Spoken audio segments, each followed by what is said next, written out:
നമുക്കൊരു 68 രൂപയ്ക്ക് വാങ്ങിക്കാൻ പറ്റും. എത്രാമത്തെ ആട്ടെ ഇത്? ഇത് മൂന്നാമത്തെ അല്ലേ? അവർ പറയുന്നത് 1.25 1 അടിയിൽ വാങ്ങിക്കാം. ഇത് 30 ലിറ്റർ കറക്കും. ഇതിന്റെ അപ്പുറത്തുള്ളത് 22 ലിറ്റർ കറക്കും, അപ്പുറത്ത് 25 കറക്കും, അതിന്റെ അപ്പുറത്ത് 20 കറക്കും, അതിന്റെ അപ്പുറത്ത് 20ന്റെ മേലെ കറക്കും. അതായത് 20 മുതൽ 30 വരെ കറക്കുന്ന പശുക്കളെയാണ് ഈ കാണുന്നതല്ല തന്നെ.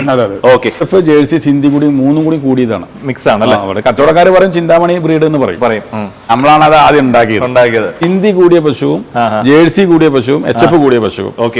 ഇമ്മ്യൂണിറ്റി പവർ കൂടുതലുണ്ടാവും, പാലിന് കട്ടി ഉണ്ടാവും.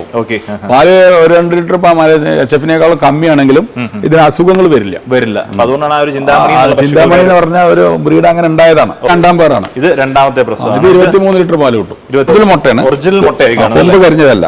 15 വർഷത്തിലധികമായി കേരളത്തിലെ ക്ഷീര കർഷകർക്ക് നല്ല ഇനം പശുക്കളെ തമിഴ്നാട്ടിലെ വിവിധ സ്ഥലങ്ങളിൽ നിന്ന് വാങ്ങിച്ചു കൊടുക്കുന്ന CM ഏജൻസിലെ മധുചേട്ടനോടാണ് ഇപ്പോൾ ഞാനുള്ളത്. നമ്മുടെ പശുക്കളെ കാണിക്കാൻ വേണ്ടി നമ്മൾ എത്തിയിരിക്കുന്നത് നമ്മുടെ പൊള്ളാച്ചി